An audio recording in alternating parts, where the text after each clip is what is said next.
Hello, everyone, and welcome to 11-Foot Pole, a tale of high adventure. My name is Glenn, and I will be the Dungeon Master for this session of our Dark Sun campaign.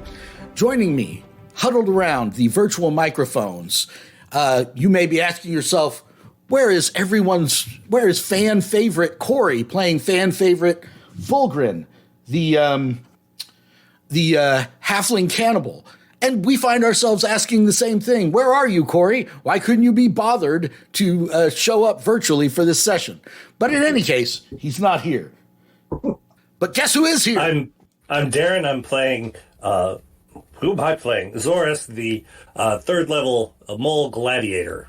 And I'm Jason. I'm playing Chaka, the third level wasteland ranger Thrycring. JP playing Taldori. Not sure what level I am, but the scientist of the wasteland. And I'm Matt. I'm playing Darrock, the third level mole druid. So we are running through PhD&D's Rime of the Dark Sun, where we're using a lot of the content from Rime of the Frost Maiden and reskinning it all in the world of Dark Sun. And the characters are in a beautiful mine is the name of this adventure. Nice. And they have defeated the dust goblin morlocks who were infesting the mine.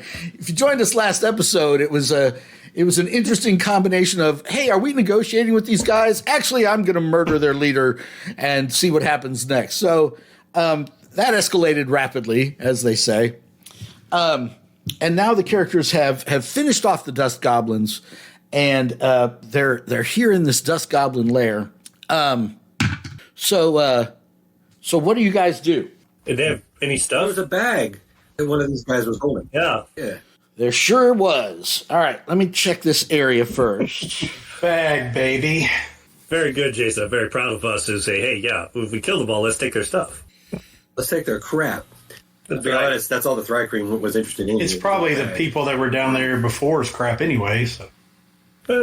We don't really care where it came from. Nah. So you guys search around in this room. Fulgrin just stands out here on the bridge for some weird reason. He's kind of standing here looking over the edge, looking into the abyss like he's thinking about jumping as the wind kind of blows his halfling curly hair in every direction. But the rest of you search around in here. You find some bones and scraps and stuff like that. But Chaka, you pick up his satchel and look inside. And inside is this. What the heck was that? Jason, was that tech support? That was my 21-year-old cat who we think has dementia. I don't know. It runs around screaming and bellowing all day. We have one of those. Yeah, that pretty much describes me. So I mean, relatable. Yeah, Luke has one of those. Yeah. Yeah, exactly. Relatable. You open the bag and there's this there's some random trash in there, a couple bones and a folded up rag. But the thing you really notice is this crystal, right? About the size of a Idaho potato. Okay. And, it's kind of a purplish pink in color, and it's kind of pulsating with an inner light as you look at it. Did you say crystal? Did you say crystal? I did say crystal. I think if you had headphones, it would be easier for you to hear everything I'm saying. But No, it's not really a problem. I thought you said christening, and I thought, what in the world is that? crystal. So so you look into the crystal. And you see this glowing light. Mm-hmm. And you need to make a DC 13 charisma saving throw. There it is. That's why the dust goblin was smarter. Mm-hmm. A charisma. I wonder if I got any advantages here. I got to look for that. But not happening. Charisma. Let me see. Oh wow! And I even have a minus on my charisma. So does a 7 make it? No. Now remember, each of you starts each session with one point of inspiration that allows you to have one let's reroll use that per session. Let's use that. You're going to use your inspiration? Okay. Absolutely. Okay, what did I need to make? 13. Got a 12. Okay. So Got a 12. so you guys see Chaka go over and pick up the satchel and look inside, and you see Pulp Fiction style a little bit of light coming up out of the bag and reflecting off of his insectile eyes, right? He looks in the bag for a second, and then he closes the bag right away, and he clutches it against himself with his 2 extra arms. Nice. And his voice My comes through- precious. his voice comes through in Zoras's head, and he's like, I think we should head right back to town, guys. Mission accomplished. Let's go. And he starts like trying to head this way. Whoa, whoa, whoa, whoa, whoa, whoa, whoa. Everybody roll a insight check. Oh boy. DC 7, as it turns out. 14. Well, everybody except Jason. 16. JP? 5. 5. Okay. So Taldori's like, all right, mission accomplished. Let's go. Makes sense to me. But Zoris and Darroch are both like, it's a little peculiar that he doesn't even want to tell us what's in that satchel. What do you guys do? Just hang on there, buddy. What do you think, Matt? Probably don't try to take the satchel away from him necessarily. No. We asked, what did you find? What's in there? Yeah, so hang on, dude. What's in the bag? I read. Click, click, pop, pop. Bzzz. It's funny you should ask because, and then he leaps with a half turn off double axle, leaps across, Oh no! Oh, lands over here, and we're back in initiative. JP, Grief. you see, Nice. it looks like he's going to take off running for the surface. What do you do? and he's way faster than us, right? Right? Jason, you're way faster, right? I don't think so. I just got a cool ass leap. Yeah. But my movement is probably just 30. But at the Yeah, How far away is he from me right now? about 25 feet. So, Jason, I'm going to need Chaka to make a wisdom saving throw. You've been dying for this. Hold on.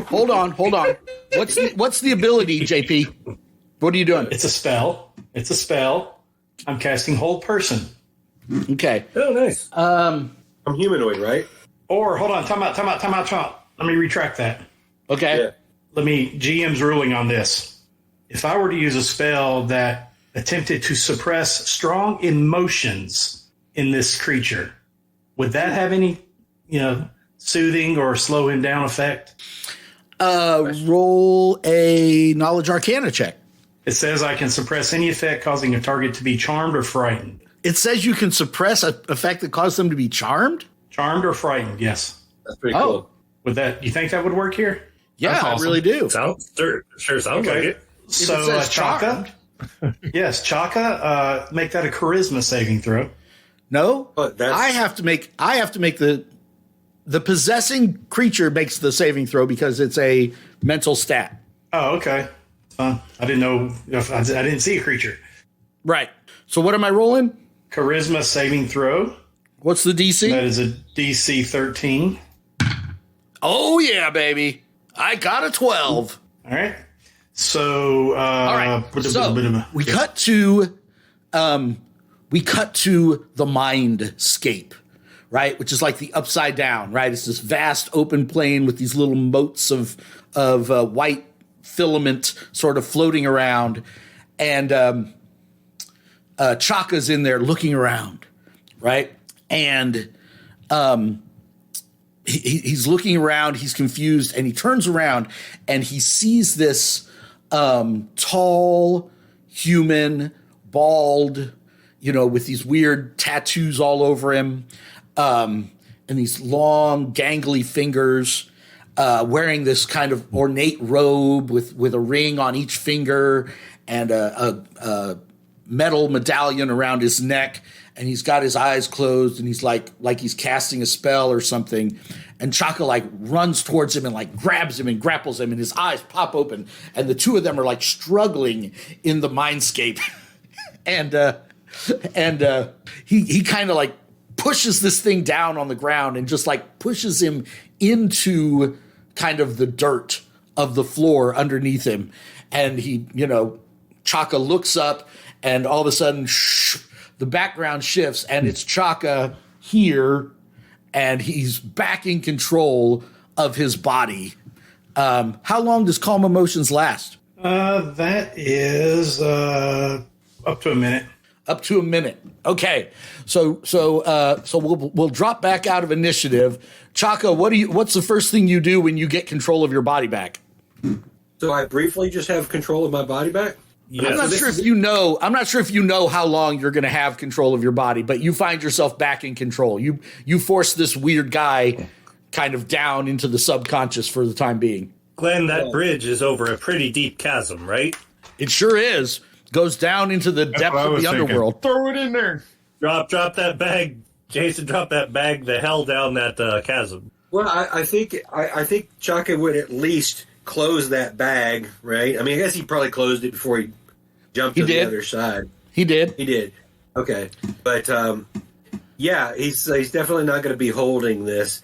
So, unless you guys think we could crush it I don't know, or destroy it or something. Down the cabinet. I think Do you want me to he's try gonna to throw smash to the it? side. I'm good with throwing it. Yeah. He's going to Jason, throw what it do to you the do? side. Yeah, I'm going to pitch it aside. Okay. So you pitch it down into the chasm, and it's like the Emperor, falling down the central shaft. It's like, no! And it disappears into the depths. All right. Good job, right. guys. At the end of last session, I had no idea how this was going to go. So every round or so, I was rolling a d6, and it needs to get a 6 to sort of recharge its possession ability. And I rolled a 6, and that's when it took control of Chaka. But I had no idea that suppress emotions would work that way, or calm emotions would work that way. But yeah, Either did Taldori. you have defeated my psi crystal puzzle. So I think Chaka. Well, I was going to try to. Go ahead. I think I'm going to put. I was going to do entangled. Keep you from running if I could. Well, that would do it. Yeah, you'd have a spell save as well. I think what I'm probably going to do, I don't know that it's going to matter, but I know that I've spoken telepathically with, I want to say Tandoori. I've been dying to say Tandoori. Every time I hear that name, I'm thinking chicken. Yeah, I think chicken. But anyway, I'm going to telepathically. Tandoori? Yeah, that would have been a good name. So, I don't know what that is. I'm going to put Taldori's in Taldori's head. I'm going to put that image that I saw. Okay. Not because I know that you just intervened, but because we have had a communication before. Okay. So should this come up later, you all have seen what I've seen. Okay. All right. So now what? How well? Where do we think? Do we think we have? Is that the ringleader down here of what's been going bad? Is it the monster we already killed? Where do we have a sense of danger and priorities here?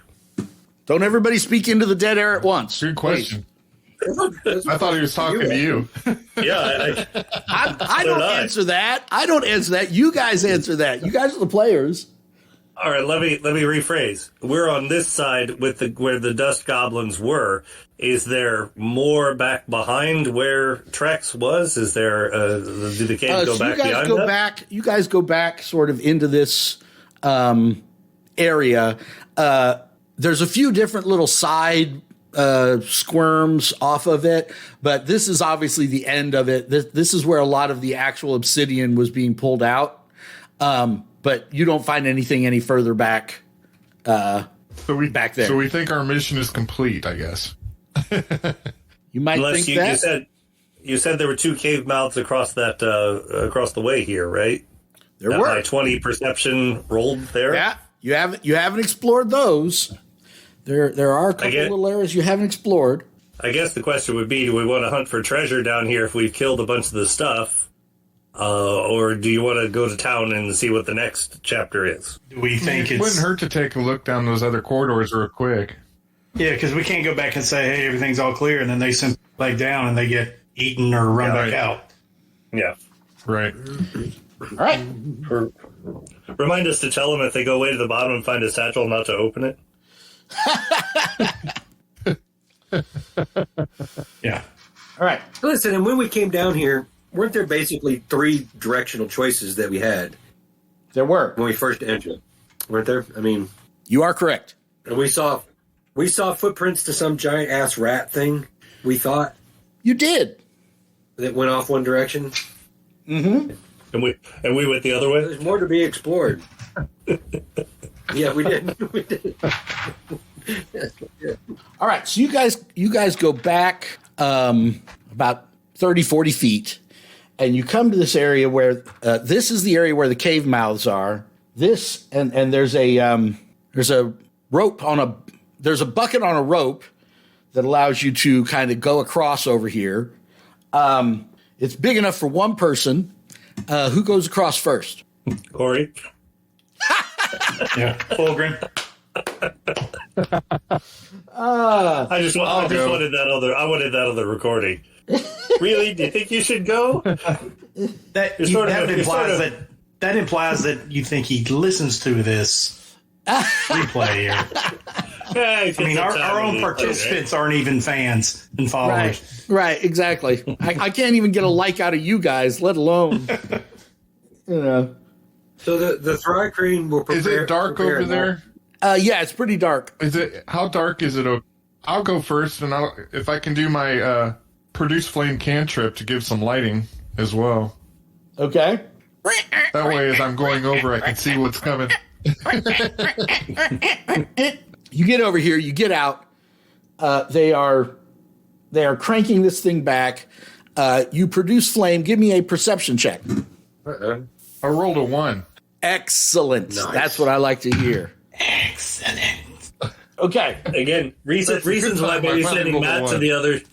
Reasons why sending Matt over to the other side. Yeah, let's go. Shortcomings. So Yeah, if I Matt, have to roll a low number, I'm good to go.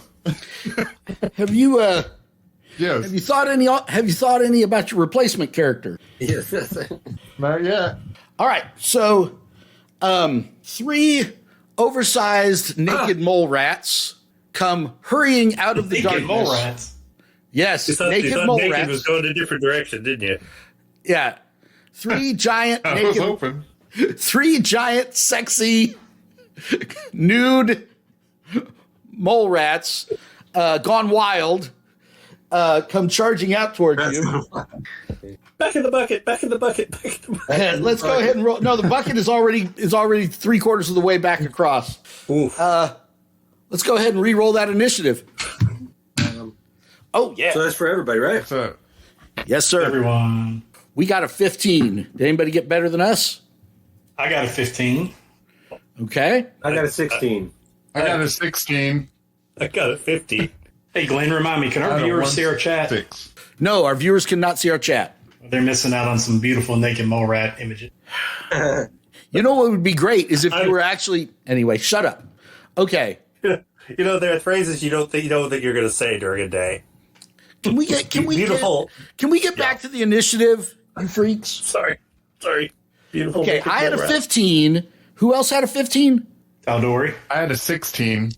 Okay, I didn't also ask had that. a- I didn't ask that. Okay, I did. I had a 15. I had a 15. Darren, what's your dex? 14, so it's John? plus 2. My dex is 14. If he's in front of me, yeah, I'm in the back, so put me behind him. All right, and Jason, you had like a 16? I did. And Matt, what did you have? I had a 16. Okay. All right, so everybody sees these things come charging out of the shadows, and Matt, you're the closest and you get to react first. These things are about Rottweiler sized. What do you do? Okay. Now, am I able to do Thunderous Wave again since I did it earlier? The cantrip, right? No. No. It would be Thunderwave? I'd be wanting to do it at a second. Thunderwave, yeah, that one. So you need to keep track of how many spell slots you've used and how many spell slots you have left. Or Shut up, JP. So you have the spells. You have the spells that you have prepared, and that's separate from the number of spell slots you have. How do I know what I've got? How do I know how many slots per level? Okay, I've used one. There's an second level and one online first level. service that's free. JP, shut up. I've used one first level and one second level so far. Okay, so how many do you have left? And I'm allowed. I've got 3 first level and a second level left. Okay, so No. you've already used your second level slot. You should have 2 first level slots left, right? Yeah. So I want to do Thunderous Wave at a second level slot in a second level slot, Okay. which means they have to make a Constitution. Okay, what's the area of effect of a thunder wave? Each creature in a 15-foot cube originating from myself. So you could move up to here and get these 2, Okay. but you can't get all 3. Well, I guess it's better than nothing, I guess. Okay. It's 3d8 damage, Matt. Right. Do we get a save? And they have to make a Constitution saving throw. They get a Constitution saving throw. All right. Succeed and fail. Okay, so the one that failed takes 12 hit points of damage and moves 10 feet away from me. Scott! The ones that passed take half. The ones that pass take a 6, but they do not get pushed back. Okay. All right. You can be like that, huh? I gotta be. All right. So these things come charging out of the shadow with their, oversized incisors, and everybody on this side is like, oh no, we're going to lose our druid. This one comes charging forward, and you hear this thunderous concussion that echoes through the cave, is 10 times louder than the sound of the wind. This one is like thrown up against the wall, and every bone in its body is broken at the same time. This one keeps coming at him, but obviously, like, is also hit, and its head is kind of sacked by the defensive line. All right, Jason. All right, start the round with a question. Is this also a situation where there's wind blowing up from a crack? Yeah, there's some wind this way too, but it's not as bad as it was on the other side. Okay, so probably going to do is I'm gonna range with the bow on this one that's let's see, I see 2 beside him, one's hurt, one's not, right? Let me range with the bow of the one. Let me range with the bow of the one that's hurt. Okay. All right. I'm not gonna do anything.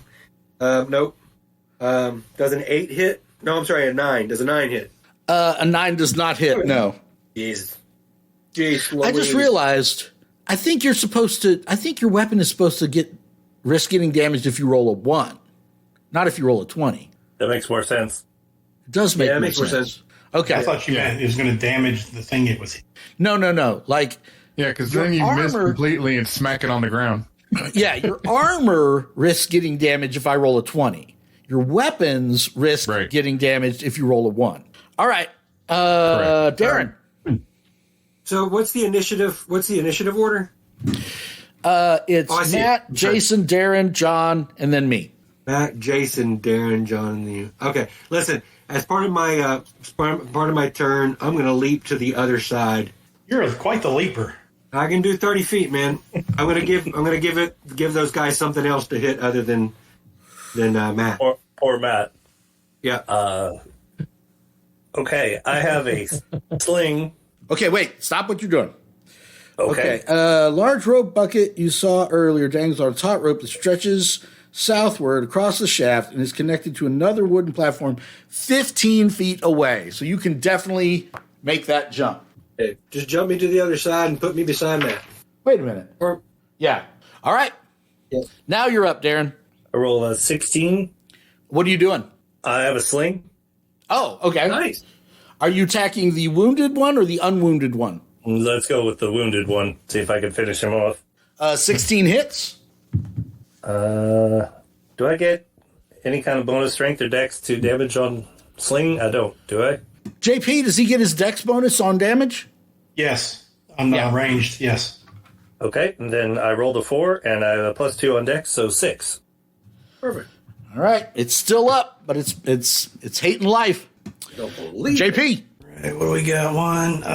So far away. That's about 60. I'm using my hand here in the measure. Well, it's 15 feet across, so Yeah, we're good. it's about 30 feet away from you.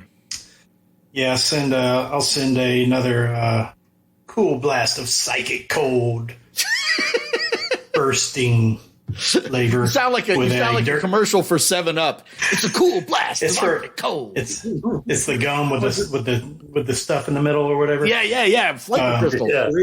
Yeah, flavor burst. A dirty 20 for.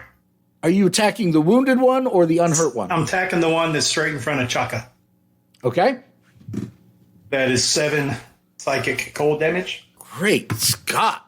I mean, they're just innocent little moles. And in Chaka's mind, he hears, "Don't you eat these things?" Click, pop, right. pop. This one runs up to Chaka. This one runs up to Darok. I'm at +4 against Darok.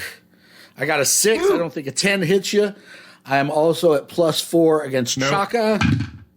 An 18 is a 22, Chaka. Yeah, that'll do it. Yeah. You only take 3 points of damage, but you need to make a Constitution saving throw, buddy. Why is that? Because I am a disease carrier. Are you there? You're fucking kidding me. Sorry. Got a 1? That 1? Excellent. All right. You are now carrying a disease. Leprosy? Yeah. Gonorrhea. Yeah, I was going to say syphilis, gonorrhea. It's like a cocktail of all the worst venereal diseases all in one. Wait a minute. This isn't Drakenheim. What are you talking about? Suddenly, this side of the pit doesn't look so bad. This isn't Vegas, is it? Are we in Vegas? Hey. We don't talk about that, JP. Do I get a condition with this disease? It'll have an incubation period, and then you'll start to suffer the deleterious effects. Matt, you're up. Dysentery. This thing is right up in your grill. Dysentery. Oregon Trail. You have died with dysentery. Pretty much. So I'm gonna attack it with my quarterstaff. Okay. Oh, and I missed horribly. I got a 7 with. What a surprise, Matt. Yeah. I wish you'd be a little more consistent. Jason. Do you need this, man? Is that Yeah, he definitely does. We need to freaking. How does grappling work? You make a opposed athletics check against me, and you'll have me grappled. But I was talking to my top rules expert, which is Luke, about 5e, and the thing that he helped me see, because I was like, you can be grappled, and you have absolutely no penalty to your attacks, right? So the way to think about grappled in 5e is more like somebody's just got a hold of your shirt or your, you know what I mean? Like you're not actually restrained in any way. You're just, they're just kind of holding on to you, right? So you would make an opposed athletics check against me, but even then you'd just like have a handful of hair while this thing doesn't have hair. You'd have a hold of its ear. You know what I mean? Yeah. So that's the answer to your question. What about shove? Shove is great. This isn't Baldur's Gate 5 or Baldur's Gate 3, but you could shove it. We would make opposed athletics check, and if you succeed, I would be knocked back like 5 feet and fall prone. Especially if you angled him towards the pit, right? That's kind of what I was thinking. I was like, if I got around him, could I shove him over the edge? I got like 4 arms. That does seem some sort of advantage, yeah. No, it does not. It seems we like went through this 2 episodes ago. All right, look, to the chase. I'll just Githka, the one that's in front of me. Okay. And wow, I mean, jeez, throw that one away. It's a miss. Okay. That was a lot of dialogue to miss. It was. And you've It was. well, okay. What you don't know, Darren, is Jason in our other campaign, Dark Souls of Drakkenheim. Google Dark Souls of Drakkenheim on YouTube, fans.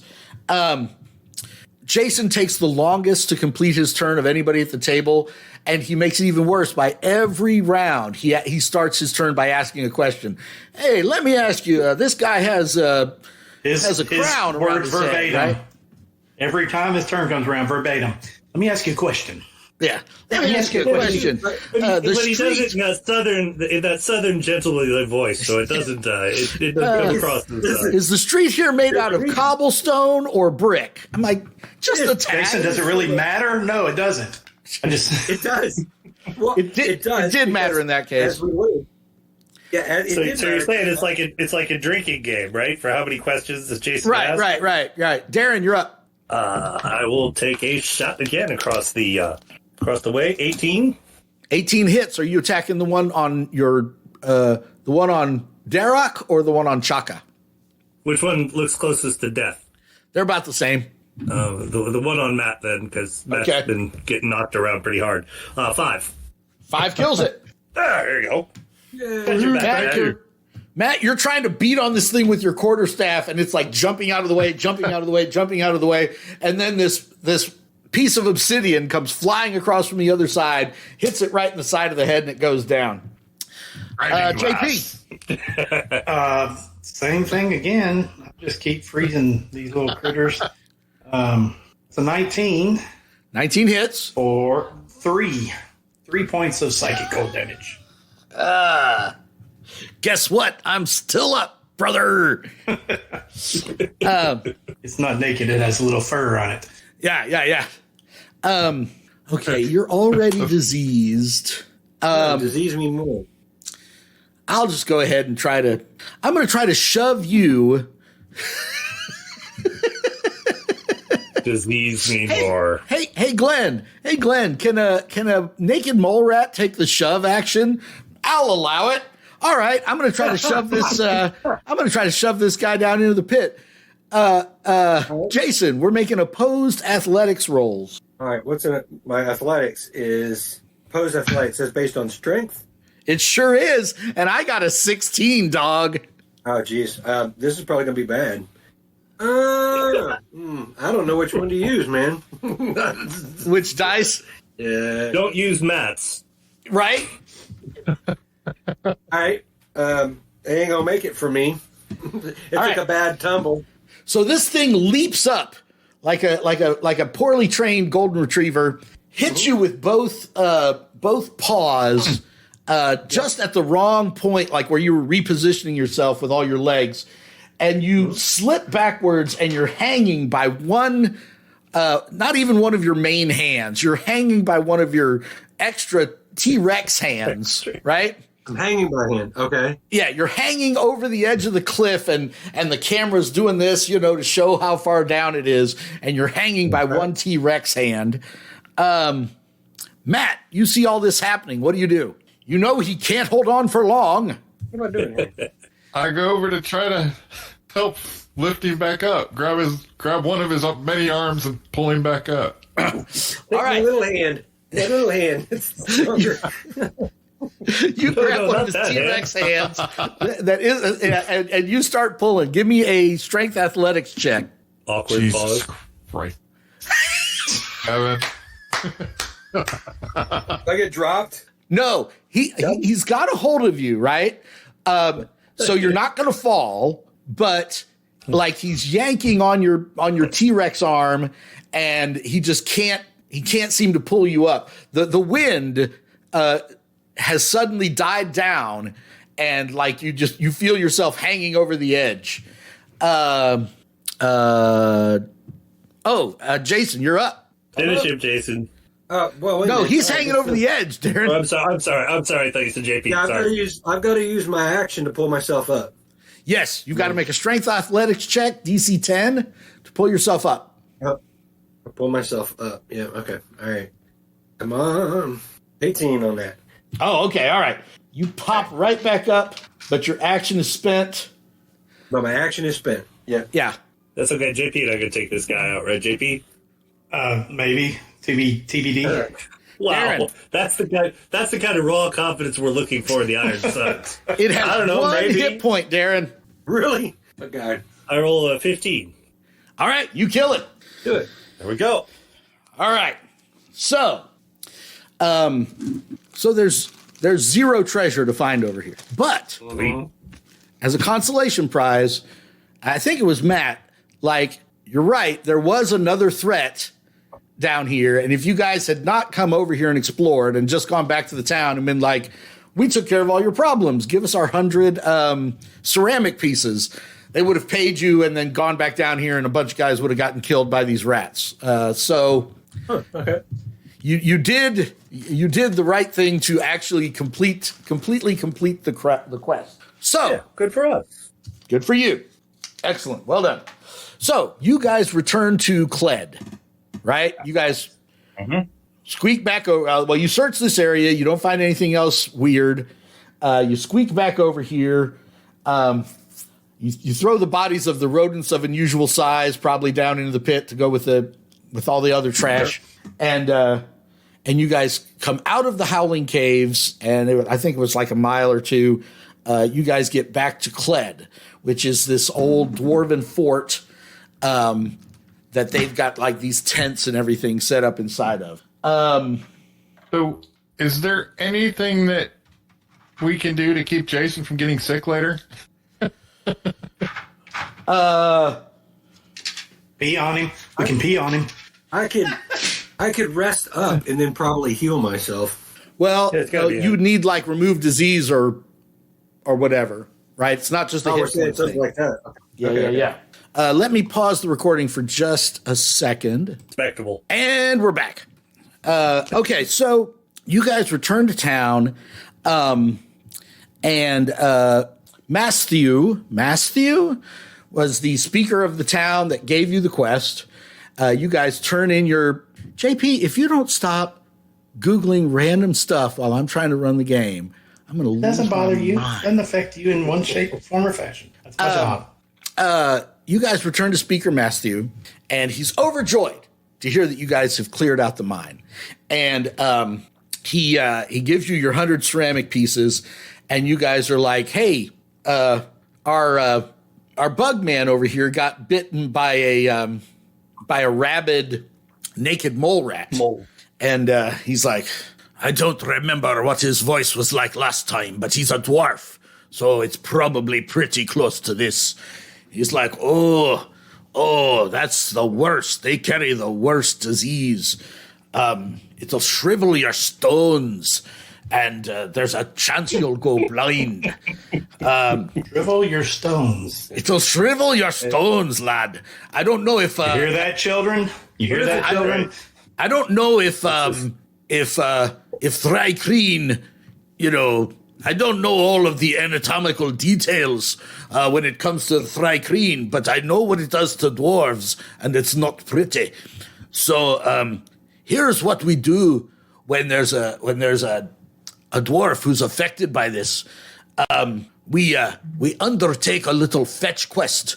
You have to go out into the forest and find a spiny red cactus. And then we bring it back and we make it into a sort of a tea. I know it doesn't sound very dwarven, but you can't do it by brewing it. So we make it into kind of a tea, and you drink it, and it clears it right up.